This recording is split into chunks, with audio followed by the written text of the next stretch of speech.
Спасибо тебе большое, что ты к нам присоединился одним из первопроходцев в наш новый формат. Всегда пожалуйста. Да, расскажи, пожалуйста, о себе немножко. Меня зовут Борис Николай, я agile коуч, бизнес-тренер, помогаю различным компаниям на рынке с запуском команд, с трансформацией компаний и плюс еще и с использованием инструментов дизайн мышления, о которых, я так понимаю, мы собрались сегодня немножко поговорить. Да. А расскажи, пожалуйста, как дизайн мышления появилось в твоей жизни? Я сейчас не вспомню точно, какой это был год. Точно помню, что я работал на тот момент в Альфа-банке. Точно помню, что это было какое-то обучение, на котором начали разговаривать и обсуждать про, соответственно, что такое дизайн мышления. Первое, наверное, восприятие с классической компании, такой на тот момент еще не использующей никакие инструменты, было, наверное, следующее. Я не понимал, зачем нам это нужно. Было непонимание и, скорее, 250 вопросов, какие-то лишние активности, которые нам не нужны. И так, в принципе, все понятно, что мы должны с этим делать. Но самое интересное, что через какое-то время, когда пошел на один из расширенных практиков, у нас был выход был в поля. На тот момент, как я сейчас помню, была компания Теле2, которая как раз в тот момент заходила, соответственно, со своими изменениями в Москву. Я был в числе неких респондентов, да, которые пришли, и когда я встал на место респондента, вот в этот момент у меня такое некое осознание и того, зачем это нужно. Если говорить про ключевые, наверное, моменты, то есть когда я пришел, собственно, и увидел, как с той стороны мне преподносят продукты, и что они не такие, как мне хотелось бы, и увидев вот этот разрыв, да, вот именно в этот момент сформировалось понимание, зачем это нужно. Когда у тебя получилось применить дизайн мышления впервые? Помнишь ли ты свой такой первый проект, который ты руками делал? Изначально это были некие обучения, да, соответственно, скорее обучение просто инструментам, которые проходили в Альфа-банке, в Альфа-лаборатории. Сказать, что прям вот целиком все инструменты использовались, да, наверное, так нельзя. И вообще, на самом деле, вот из опыта, наверное, других компаний сначала должна возникнуть какая-то проблематика и осознание у людей, что им нужно применить этот инструмент. А пока мы создаем наши продукты достаточно длинными такими итерациями, через большой промежуток времени доходим до клиента, не знаю, через 3 месяца, через полгода. То есть осознание того, зачем использовать эти инструменты, его нет. После того, как мы научились за короткий интервал времени, там, за 2 недели, за неделю доходить до клиента и показывать ему какой-то результат, стало понятно, что заказчик не всегда прав. Да, то есть очень часто это является, например, его некими фантазиями. Вот, один из проектов, наверное, в котором какое-то такое пока, так сказать, опосредованное участие, наверное, это проект «Потока», да, с Никитой Абраменко, который, соответственно, создавал внутри Альфа-банка свои продукты. Дальше в основном это проекты были уже больше даже для каких-то внешних клиентов, когда я уже работал на открытом рынке. Из, наверное, интересных, это когда такие сессии проводили для концерна Калашникова, создавали какие-то прототипы перчаток для чистки оружия, которые защищают от каких-то историй. Когда создавали прототипы того, как предлагать какой-то продукт, например, тем же тирам какое-то спортивное вооружение, как им его это преподнести. Какой для тебя самый запоминающийся был проект и почему? Как раз в Кыргызстане был, когда это был выход в поля, наверное, почему-то, что было интересно.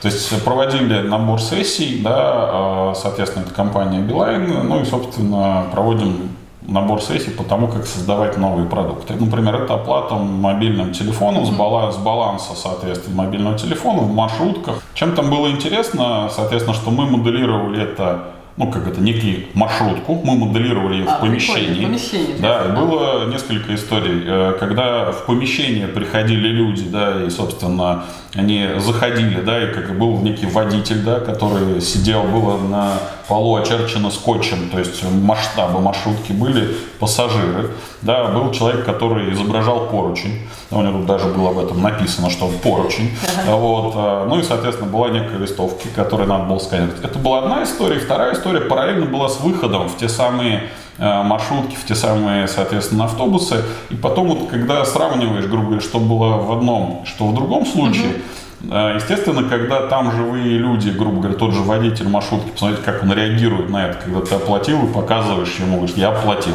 что ты там мне показал на телефоне.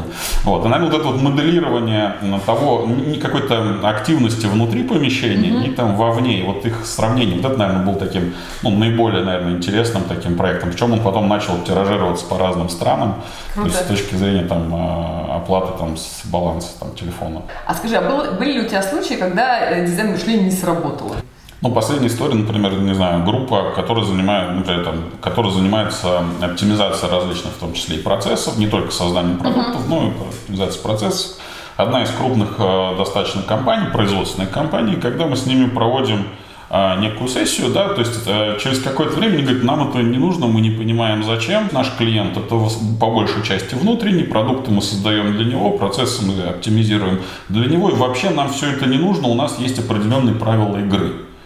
То есть отсутствие понимания, прежде всего, даже на входе, и, наверное, отсутствие какой-то проблематики, зачем вам это нужно, очень сильное вот такое сопротивление. Наверное, вот в каких-то IT-компаниях, телекоммуникационных компаниях, там больше принятия этой истории. Чем более такой традиционный бизнес, там, не знаю, там, или даже производственный, опять же, не у всех, там немножко сложнее идет. И, например, еще один пример, там, Билайн Казахстан, когда какое-то время, не я проводили другие люди, для них сессии по дизайну мышлению, но у них выход на клиента был достаточно долгим. Мы с ними изменили процессы, научились, соответственно, доходить до клиента быстрее. Через какое-то время они возвращаются, говорят, прошли еще одно из обучений, одной из сессий. Говорят, мы теперь только поняли, зачем нам это нужно. Говорит, мы тогда не понимали, то есть не было проблематики. Сейчас мы доходим до клиента, и каждый раз не то, что-то не то, что-то не так. Должна быть проблематика, ответ на вопрос «зачем?», причем сформирована не только в голове у руководителя, а у людей. Потребность нужно сформировать.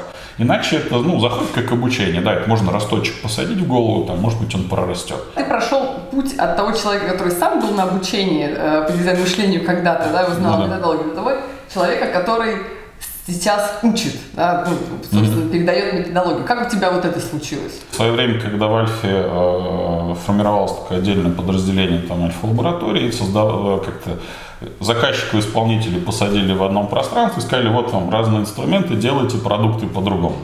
То есть у меня получилось, что я в числе первых команд как раз переходил с использования одних инструментов там, на, соответственно, инструменты, которые применяются в Agile, там, например, Scrum, потом Kanban инструменты. Через какое-то время, то есть, опять же, там, как понимание у меня у классического менеджера, как делать проект. То есть, я знаю, как делать классические проекты, я знаю, как их делать успешно. То есть, я это умею. И когда там я услышал, о том, что есть какие-то другие подходы, да, для меня это было тоже странно, у нас такое не заработает. И мне же поставили задачу это сделать. То есть, я попробовал, да, оказывается, работает. Произошло некое такое переосознание, да, этой истории. Я начал рассказывать это всем участникам. Помогать запускать команды как в российском банке, так и в банках холдингов, там, Украина, Казахстан, Беларусь. Через какое-то время, то есть внутри команд, они начали приходить с проблематикой того, что, говорит, Коль, все классно, да, мы делаем это системно, да, мы доставляем какой-то продукт, но это не то, что хочет клиент. Сходил на некое обучение, потом начал попытаться эти инструменты встраивать в общую работу. То есть путь эволюции, наверное, через практику. Через практику, да? Да, и опять же, повторюсь, изменения процессные, они, в моем случае, не знаю, опять же, на опыте других компаний. То есть изменение процесса работы толкает людей к использованию этих инструментов. То есть попробовав это с несколькими командами внутри лаборатории, там, через какие-то прототипы, да, потом понимаешь, что да, так можно делать мир к лучшему, да, и каждый день его делать немножко лучше. Круто. А скажи, пожалуйста, у меня такой вопрос, есть очень часто нас спрашивают, хочу узнать от человека, который, в общем, погружен в тему. Чем отличается agile от дизайн мышления? Самый простой пример, это, там, не знаю, какое-то количество заповедей, представьте себе, там, 10 заповедей скрижаль. Agile это скрижаль, да, на которой написано, там, не убей, не укради и так далее. А что тебе будет, если ты так сделаешь, не написано. То есть agile это там философия, культура, образ мышления, которые описаны этими заповедями. Дальше есть целый набор инструментов, которые применяются. Если говорить там про дизайн мышления, то дизайн мышления это определенный метод, да, то есть это создание продуктов и услуг, там, ориентированных на клиента. То есть когда мы идем непосредственно о пользователе. Зачем нам сейчас этот метод? Да, то есть почему возникла такая потребность? Если говорить про период, который на рынке сейчас, то есть раньше была история, когда был дефицит. То есть была одна компания, которая создает и продает кружки, все стояли к ней в очередь. Дальше на рынке был период, когда была конкуренция, было большое количество разного качества изделий, разного качества кружек, все шли к разным, соответственно, продавцам. Сейчас на рынке, соответственно, на одинаковом расстоянии от клиента набор плюс-минус одинаковых кружек или продуктов одного типа. Кому пойдет клиент и с кем он останется? Тому, кто к нему лучше относится, да, к тому, кто с ним выстраивает, соответственно, некое взаимодействие, лучше реагирует на его обратную связь. То есть сейчас на рынке период выстраивания взаимодействия с клиентом. История с простой экономией, история с какой-то уникальностью, она уже не работает. А какой самый интересный тебе вопрос задавали на сессии по дизайну мышления? Очень часто звучат вопросы, говорят, да, нам всем это нравится, все это классно, но мы не знаем, как это применить. Или в нашу классическую структуру работы это не вписывается. Нам нравится, но применить невозможно, потому что есть набор каких-то ограничений. И говорит, мы можем попытаться создать один продукт так, но, говорит, выстроить всю цепочку работы, говорит, невозможно, потому что есть правила работы компании, устоявшиеся. Ну, и говорит, как нам их поменять, да, не скажу, что он интересный, это скорее, наоборот, наиболее частый вопрос, да, то есть как нам перестроить этот процесс. Здесь история с некой системностью, то есть когда идет трансформация компании, идет их изменение, то есть меняется и процессный подход, и меняется и подход к созданию продуктов. И вот эти вот инструменты, которые используются внутри дизайна мышления, они автоматически встраиваются, то есть меняется система фактически получения инвестиций на какую-либо разработку. То есть ты не получаешь сразу деньги на весь продукт, ты получаешь деньги на гипотезу, на то, чтобы ее проверить. То есть ты получаешь какое-то маленькое количество времени людей, маленькое количество финансов, да, для того, чтобы провести набор исследований, сформировать бизнес-модели, провести интервью, прототипы. Дальше прийти и доказать, что мы готовы, мы тебе должны дать больше, мы как компания должны дать еще какое-то количество денег на создание продукта. А как вот ты понимаешь, что дизайн мышления случилось? И у тебя критерии оценки твоего результата работы или результата работы команды? То, какую обратную связь клиенты давали, когда мы раньше делали такой продукт, и ту, какую обратную связь они начинают давать теперь. Если мы используем инструмент, он должен двигать компанию к достижению каких-то бизнес-показателей. Какие бы они там у нее не были. Это бывают финансовые, нефинансовые, неважно, те показатели, которые заявлены.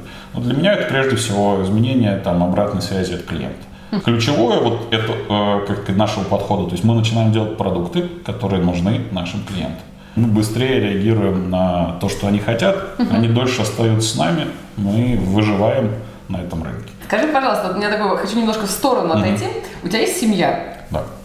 А скажи, пожалуйста, как семья относится к тому, чем ты занимаешься, и как ты объясняешь жене, детям о том, что ты делаешь?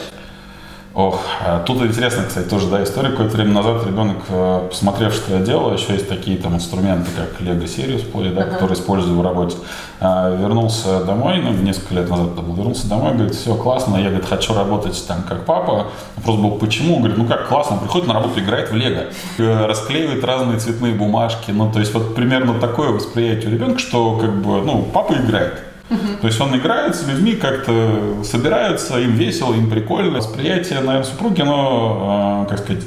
это классные инструменты, которые используешь, они приносят доход, но до конца понимания погруженности, наверное, может быть и нет. Или может быть она есть, но нет какой-то веры. Когда человек не прочувствовал, всю эту историю внутри себя, достаточно сложно воспринять. А так, ребенок считает, что играю, жена, что делаешь классные вещи, которые приносят деньги, что-то в глубине не до конца понятно. Был ли опыт применения дизайна мышления, например, в каких-то личных семейных делах? Самые простые, расстановка мебели, самые какие-то простые вещи, когда вырезали, соответственно, различные, не различные, а в размер, соответственно, накупили картонных коробок в Леруа, вырезали, расставили, как это будет выглядеть с точки зрения размещения в квартире всей этой истории. Смотри, удобно будет ли ходить.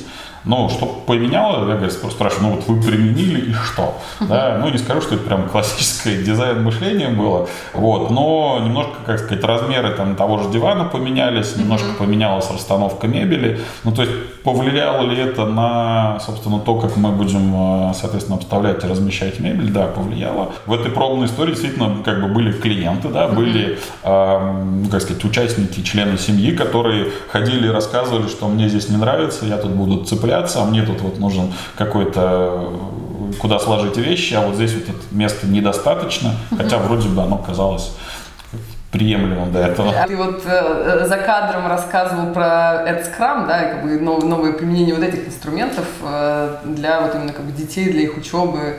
Да, в России сейчас есть новое направление, Scrum, а сейчас даже некоторые группы в некоторых школах уже не практикуются. Наверное, вот пойду, когда нет инструмента, от проблемы, да, от той проблемы, которая есть, ну и, в общем-то, проблем, которые есть, не знаю, может быть, у многих, которые есть там, с которой я, например, столкнулся. Про твою историю, да. Приходит ребенок домой, возвращается и говорит, так и так задали делать проект. Ну, классно, молодец, здорово. Он говорит, да, и у нас там есть целая проектная команда, у нас там какое-то количество человек, будем проект реализовать. Классно, ну и как вы с ними будете коммуницировать, чтобы реализовать этот проект, как вы будете общаться? Он говорит, пожимает плечами, не знаю. Я говорю, ты знаешь хотя бы там телефон этих детей? Он говорит, нет, ну я, говорит, парочку знаю, говорит, остальных нет. Я говорю, как вы будете делать? Он говорит, ну как, я же, говорит, старший, я лидер, я сяду и сделаю.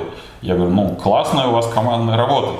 Я говорю, а как вас учитель организовал в процессе? Он говорит, ну как, есть задача делать проект. Учитель говорит, так, кто хочет делать проект? Подняли руки, кого-то, говорит, доназначили. Говорит, кто будет лидером проекта? Ну, и там, говорит, пальцами так, ты будешь лидером проекта. Ну, говорит, вариантов не было, говорит, согласился. Вот. Ну, это вот скорее пример того, как сейчас это реализуется. Ну, то есть, что делает ребенок, по итогу он садится, начинает это делать. Что делают родители, они вынуждены ему помогать. Ну, еще бывает пример, когда приходит, ну, прям живой пример, приходит знакомый мальчик и говорит, буду тебе помогать. Он говорит, ну, давай что-то делать. Он говорит, ну, классно, говорит, я могу ничего не делать, ты же лидер, ответственность, говорит, вся на тебе.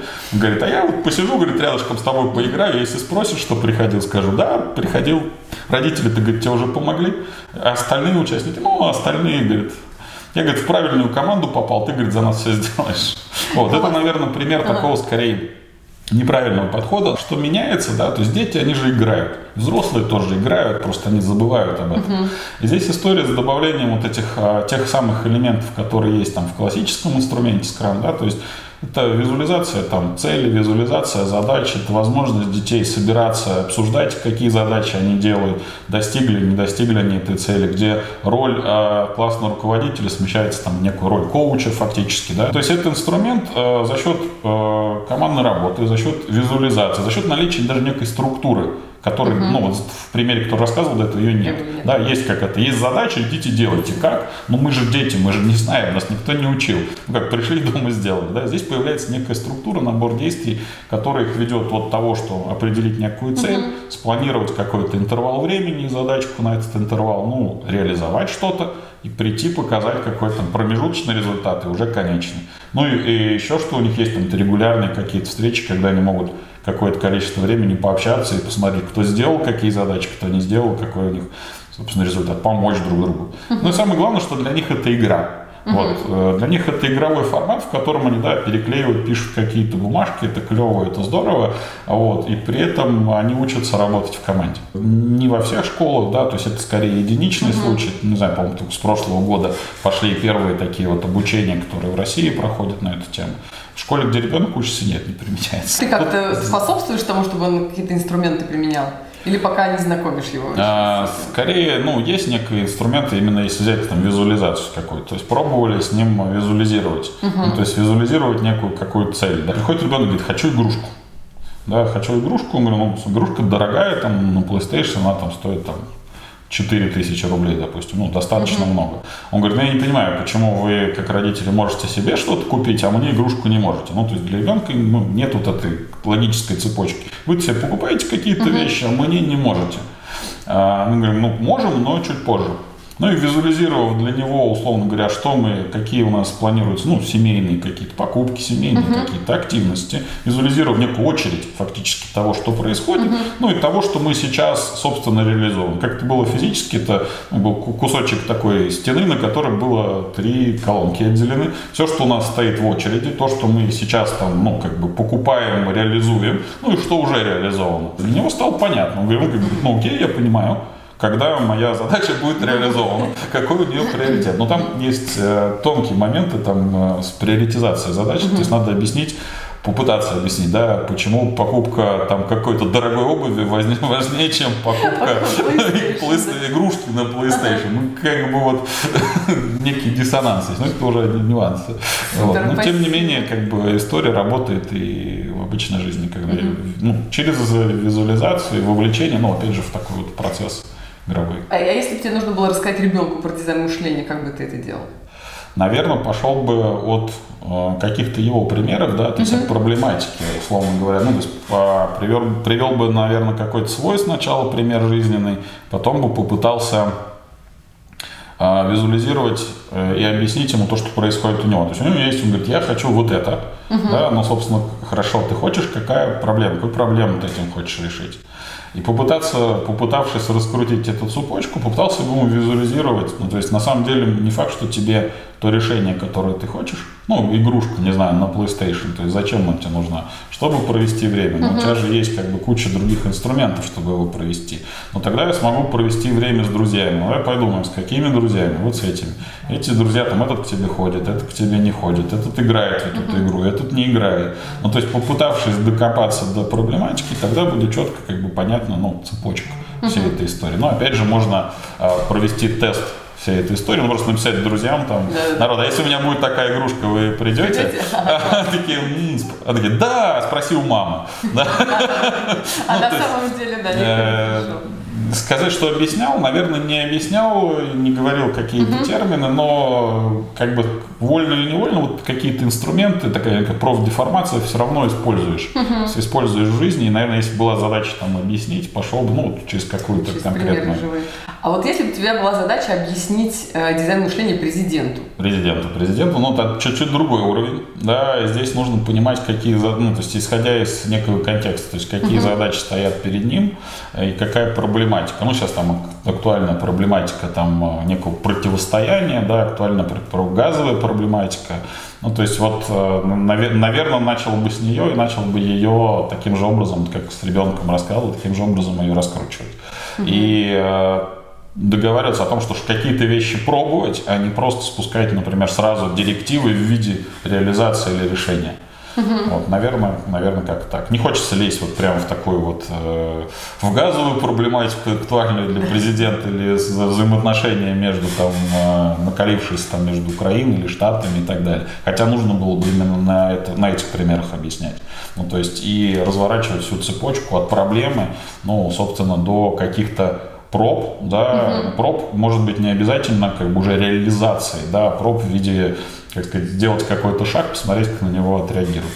Туда не очень хочется политиков всякие лезть, без президентов. Хорошо. А как ты объясняешь дизайн мышления, если ты говоришь, дизайн мышления это? Обычно я говорю, что дизайн мышления это некий метод, да, создание продуктов и услуг, ориентированные на пользователя. И да, есть некая последовательность, да, которая есть как некий набор инструментов, такой чемоданчик, да, он достаточно большой.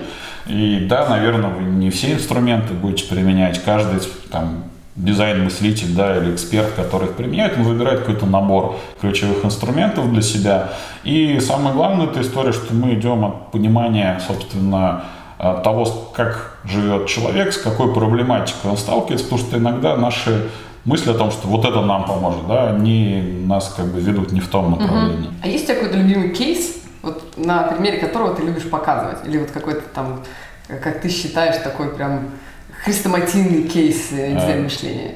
Кейс дизайн мышления или зачем оно нужно? Я не знаю, да, как бы вообще в целом применение его. Кейс, на примере которого ты рассказываешь о дизайн мышления, или, может быть, как ты считаешь, самый такой хрестоматийный кейс, который показывает? Наверное, чуть даже не от кейса, а скорее зачем. Да? Мы несколько минут назад говорили о том, что был период дефицита, был период такой конкуренции, и сейчас период выстраивания взаимоотношений с клиентом. То есть, когда я говорю о том, зачем нам это нужно, я привожу пару простых примеров, с которыми сталкиваюсь на себе, как мы, как компании, да, смотрим на клиентов, как на нас смотрят компании. Два примера. Да. Первый пример, я работал в Альфа-банке, у меня есть кредитная карта, я ей периодически пользуюсь. Достаточно уже большой лимит. Как вы думаете, что со мной делает банк регулярно? Как с пользователем этого продукта. Как с пользователем, он тебе увеличивает лимит периодически. Да, он постоянно увеличивает лимит, там можно уже как машину купить, в принципе, за один раз. Помогает ли он мне этим? Я думаю, что... Ну, как бы нет, потому что, в принципе, с точки зрения там средств, которые нужны, мне их достаточно. Зачем мне кредитная карта, честно, не знаю. Да, ну, как бы она исторически у меня осталась, и да, лимит увеличивается, чтобы от него отказаться или что делать, надо нужно какие-то действия предпринять. Это одна история. Ну, то есть, как бы банк, научи меня, посмотри на меня по-другому, не как на строчку в системе, а как на человека. Посмотри, как я живу, что я делаю, кто я такой. Научи меня, не зарабатывай не на том, что ты мне увеличиваешь лимиты, а фактически ты деньги теряешь на мне, а зарабатывай на том, что научи меня сохранять мои деньги. Да, или да, иметь большие остатки на счетах. Да, иметь большие остатки на счетах, объясни мне, что мне это дает. Второй, наверное, наиболее яркий кейс, который прямо вот там в словах иллюстрирует, как мы смотрим на клиентов. Я какое-то время назад очень часто катался там по странам ближнего зарубежья, там 6 стран, Вион или Билайн, его больше все знают под этим названием. Прилетаю в Москву, и, собственно, у меня тоже оператор Билайн, мне звонит оператор, девушка из колл-центра, видимо, не знаю, откуда, говорит: Николай, вы там много денег тратите, предлагаю вам супер пакет, больше минут, больше мегабайт. Мы с ней общаемся буквально несколько минут, я говорю: зачем? Я понимаю, что она мне предлагает обычный московский тариф с минутами и мегабайтами. Я говорю: я на другое деньги трачу. Она говорит, ну, через несколько минут общения спрашиваю, говорю: девушка, еще раз, зачем вы мне предлагаете? Она ни в чем не виновата. Ответ как бы очень такой интересный. Она говорит, ответ был такой: в ваше имя выдал компьютер. Это то, как мы сейчас смотрим на человека. Да, но при этом, как мы поговорили, этот период уже давно прошел, да, когда мы должны так на него смотреть. У меня еще осталось тебе буквально несколько таких блиц-вопросов, они быстрые, да, мы быстро пройдемся. Что должен прочитать или посмотреть каждый дизайн-мыслитель? Хороший вопрос. Прям вот, наверное, что почитать, что посмотреть, наверное, эту историю скорее нужно прочувствовать, да, потому что я все-таки сторонник больше очных обучений, чем онлайн, поэтому, наверное, вот отсылка к какой-то прям вот литературе или там онлайн-курсам, ну, скорее это немножко не про меня, не знаю, это, наверное, моя, особенность, потому что я считаю, что есть определенные вещи, которые заходят только когда ты их прочувствуешь и проживешь. Вот. Наверное, здесь бы я сказал, что нужно попробовать сходить на какой-то либо вводный тренинг, либо какой-то расширенный курс, где ты сам сможешь прочувствовать это в полях. Потому что можно много читать, можно много смотреть различных роликов, полно достаточно в интернете, но, наверное, вот самое главное — это прочувствовать. Причем, когда встречаюсь с людьми, говорят: да мы большую часть инструментов, говорит, и так используем. Я говорю: да, но давайте попробуем. Давайте попробуем, говорю, просто выстроив их в определенную цепочку, и вы проживите с этими инструментами какое-то количество времени. И, наверное, ключевые изменения происходят в момент контакта человека с внешним миром. И поэтому эту историю очень сложно, ну, на мой взгляд, это мое личное мнение, очень сложно передать через онлайн-инструмент. То есть пока ты не столкнешься, пока ты не поймешь, что на самом деле мир другой, не так, как ты нафантазировал, вот, очень сложно перещелкнуть здесь внутри головы. А вот мы говорили про инструменты. Какой твой самый любимый инструмент? Мой, наверное, любимый самый там Customer Journey Map. И самое интересное, что мне нравится в этом инструменте, что когда я смотрю, там есть 3 оси, то что радует его, да, что ему нейтральные эмоции, что его огорчает.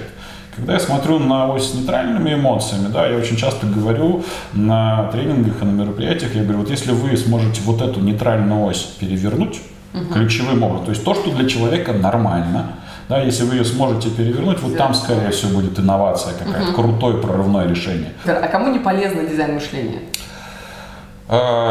Не полезно, но, опять же, повторюсь, может быть, частично об этом говорили, наверное, не стоит туда погружаться до тех пор, пока непонятна проблематика. Зачем? Пока нет ответа на вопрос «зачем?». Причем ответ на вопрос «зачем» должен быть конкретно бизнесовый. Не из серии «мы хотим стикеры, фан, это модно, это прикольно». Нет. Ну, то есть мы недозарабатываем, мы недополучаем, мы создаем продукты, по которым у нас там недостаточно хорошие отзывы. Ну, то есть на уровне бизнеса должна быть понятна эта проблематика. И второй момент, то есть понимание проблематики, второй момент, наверное, это умение доходить до клиента быстро. Если мы не умеем доходить до клиента быстро, ну, как бы классные инструменты дизайн мышления, мы все, когда будем делать умно, правильно и хорошо, все будем делать по тем правилам, которые хотели, но если мы до клиента не имеем не имеем доступа или не можем до него дойти, да, то все это может оказаться нам бесполезным. Пример бывает, выбирают на сессиях работу с VIP-клиентами или с директорами, а выбрали, все, говорит, классно, у нас продукт для VIP-клиентов, я говорю, в поля. Они такие, оба. А как, говорит, мы туда не можем, а у нас в компании не принято с такими людьми просто так общаться, а к ним там просто так не подъедешь. Я говорю, а как вы собрались продукты создавать? А какие есть у дизайн-мыслителей профессиональные заболевания? Какие, можно сказать, да, такие... А вот задавать тот самый вопрос, зачем мы это делаем, иногда он чуть грубее звучит, но смысл примерно тот же. Ну, то есть есть где-то определенная грань, да, когда нужно остановиться. Вот, наверное, иногда есть профзаболевание, когда ты можешь не почувствовать эту грань. Вот. То есть нужно себя ограничивать. Я даже для себя вырабатываю какое-то определенное количество раз и в голове стараюсь их отщелкивать, да, то есть когда стоит остановиться. Ну, примерно там есть схожие принципы, там 5 почему, да, ну, то есть для меня тоже это порядка 5 раз. Ну, то есть если на 5-й раз мы что-то нащупали, если даже не нащупали, может, пока не стоит.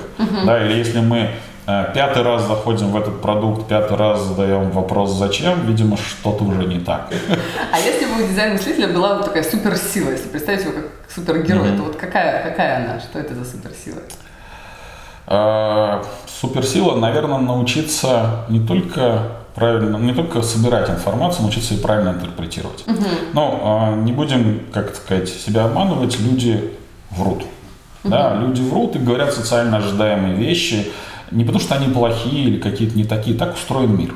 Да, и задача дизайн-мыслителя, вот суперсила, да, вот научиться это чувствовать. Научиться видеть по каким-то жестам, эмоциям, когда человек где-то лукавит, где-то говорит какие-то ожидаемые вещи, да, где-то когда он использует прототип, что он делает что-то вот как-то вот чуть-чуть не так. Научиться это видеть и правильно интерпретировать. Супер, спасибо тебе огромное. А что бы ты сказал тому человеку, который вот там смотрит на дизайн мышления, там, ну, что-то слышал, где-то говорят, там трендовые истории, но вот как бы сомневается, попробовать ему или не попробовать. Пробовать. Класс, экспериментировать, быстро ошибаться. Спасибо тебе большое за такой откровенный разговор, за высокий уровень вовлеченности и энергии. Мне очень понравилось. Есть что-то, что ты хотел бы добавить или о чем-то я тебя не спросила? Ничего, остается только пожелать тебе, компании твоей, соответственно, и тем, кто нас смотрит, пробуйте, быстро ошибайтесь и, соответственно, делайте правильные выводы, вот, и старайтесь применять те инструменты, которых, слышу, только через практику дается какое-то осознание того, что это полезно и эффективно. Наверное, все. Спасибо. Спасибо тебе большое.